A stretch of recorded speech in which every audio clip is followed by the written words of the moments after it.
चलिए बच्चों, आज हम देखेंगे क्लास 10 के मैथ के बुक से प्रश्नावली 3A है बच्चों। क्या प्रश्नावली 3A का प्रश्न नंबर 5वें का 5वां प्रश्न है बच्चों। ठीक है, आइए इसको हम समझते हैं किस प्रकार से सॉल्व करना बच्चों। क्वेश्चन आपका है कि यदि किसी भिन्न के अंश और हर दोनों में 2 जोड़ दिया जाए तो वह 9/11 हो जाती है। ठीक है बच्चों, यदि अंश और हर दोनों में 3 जोड़ दिया जाए तो वह 5/6 हो जाती है।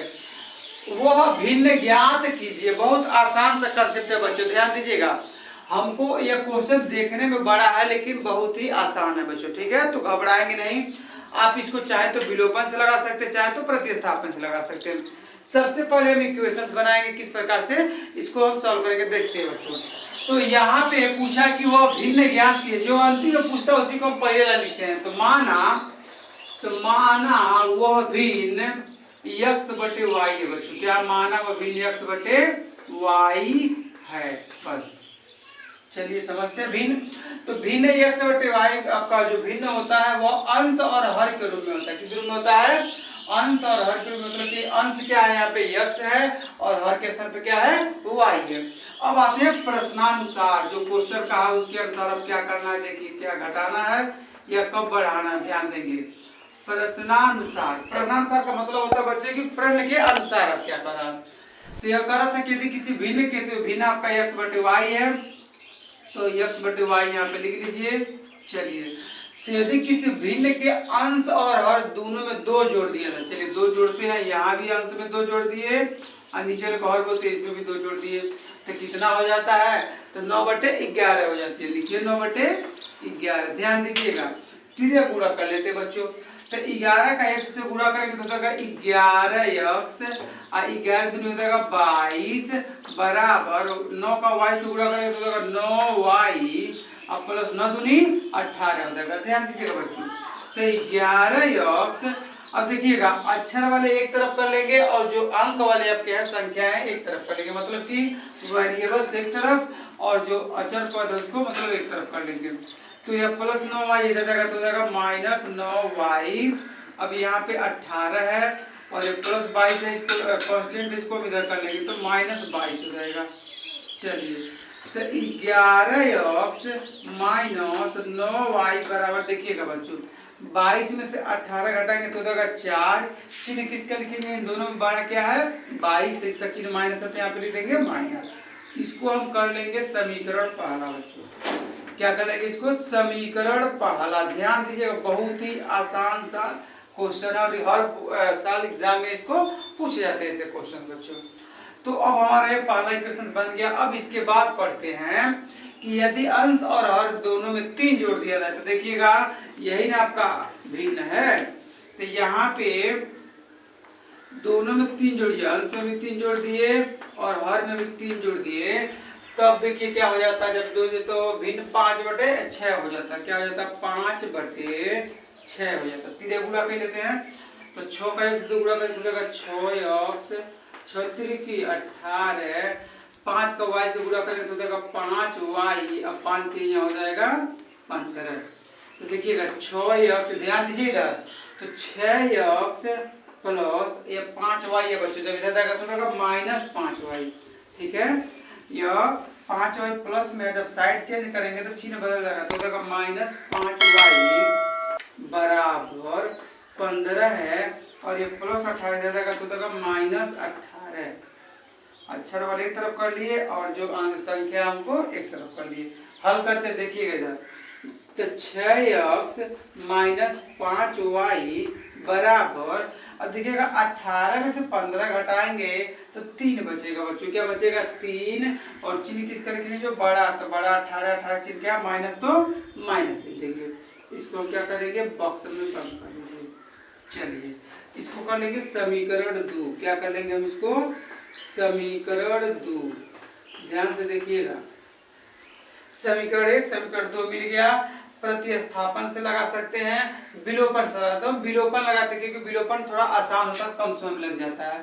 तो विलोपन विधि से हम लगा रहे हैं, विलोपन विधि। इसके बाद का आप इधर सॉल्व कर दे रहा हूँ ताकि आपको अच्छे से दिखे। विलोपन विधि, ध्यान दीजिएगा बच्चों, बहुत ही। अब आइए हम देखते हैं, या तो x वाले टर्म को बराबर कर लीजिए या तो y वाले टर्म को बराबर कर लीजिए। तो हम x वाले को बराबर कर लेते हैं। तो पहले का समीकरण में अगर हम 6 से गुणा कर दें तो 11 छके 66 x हो जाएगा, और दूसरा का समीकरण में अगर हम 11 से गुणा कर देंगे तो ये भी क्या हो जाएगा, 11 छके 66 x हो जाएगा। तो हम यही लिखेंगे कि समीकरण 1 में 6 से तथा समीकरण 2 में 11 से। देखिए यह जो अंक है इसमें गुणा कर दीजिए, यह जो अंक है इसमें गुणा कर दीजिए।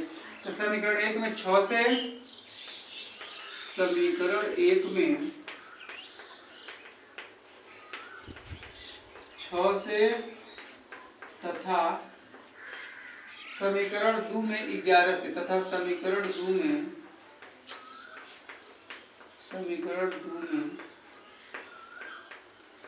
11 से गुणा करने पर ध्यान दीजिएगा बच्चों, गुणा करने किस लिए कर रहा था कि x का टर्म जो हमारा बराबर होता है सॉल्व कर सके आसानी से। तो समीकरण 1 में 6 से गुणा करते 6 11 छके 66 x माइनस है तो माइनस 9 छक हो जाएगा 54y बराबर 6 चौको 24, तो माइनस हो जाएगा 24। फिर ध्यान दीजिए, अब इसमें हम गुणा कर रहे हैं 11 छके 66 x माइनस 11 5 हो जाएगा 55, और y है तो y बराबर 11 हो जाएगा 33 माइनस 33। हल कर लेते हैं बच्चों। यहाँ पे देखिएगा दोनों 66 हो गया, यही हम करना चाहते थे। यहाँ पे ध्यान देंगे कि दोनों का चिन्ह सेम है, तो जब चिन्ह सेम हो तो चिन्ह पलट दीजिए, प्लस है तो माइनस, माइनस है तो प्लस, और प्लस माइनस है तो। अब क्या हो जाएगा, देखिए ये प्लस में है और ये माइनस में कैंसिल हो गया। यहाँ पे देखिए 55y माइनस में नहीं रह गया, किसमें रह गया, प्लस में। तो 55y में से जब 54y घटाएंगे तो 1y बचेगा। चिन्ह किसका, तो बड़ा 55 है, इसका चिन्ह क्या हो गया, प्लस, तो लिखने की जरूरत नहीं है। अब आइए बराबर, तो यहाँ पे देखिएगा 33 में जब 24 घटाएंगे तो हो जाएगा आपका 9, कितना हो जाएगा, 9 हो जाएगा। ठीक है, अब चिन्ह किसका लिखेंगे, जो बड़ा है, तो बड़ा 33 है, इसका चिन्ह का प्लस, तो प्लस लिखने की जरूरत नहीं है। तो y बराबर क्या आ गया आपका, 9 आ गया। अब यही y का मान या तो समीकरण 1 में रख दीजिए या तो समीकरण 2 में रख दीजिए। 1 में रख देते हैं, तो y का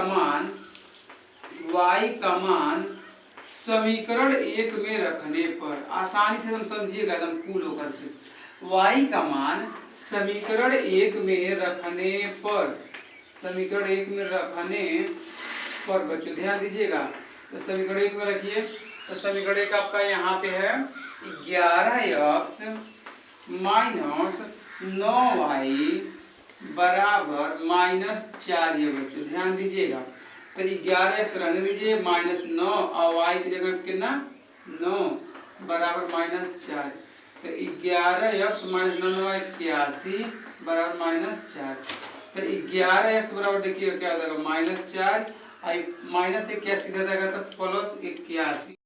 11x बराबर आपका आ गया है माइनस 4, यह माइनस 81 इधर जाएगा तो प्लस 81। ठीक है, तो 11x बराबर देखिए एक प्लस में है एक माइनस में, तो घटेगा। 81 में से जब 4 घटाएंगे तो हो जाएगा 77, कितना होगा बच्चों, 77। और चिन्ह किसका लिखेंगे, बड़े का, तो बड़ा प्लस में है तो प्लस लिखने की जरूरत नहीं है। तो 11 का नाम हो जाएगा 11, 11 से हो जाएगा बच्चों 77। तो x का मान कितना आ गया, 7 आ गया। x का मान कितना आ गया, 7 आ गया। तो x का मान 7 और y का मान 9। अब भिन्न जो माने थे वही लाइन लिख देंगे, अतः वह भिन्न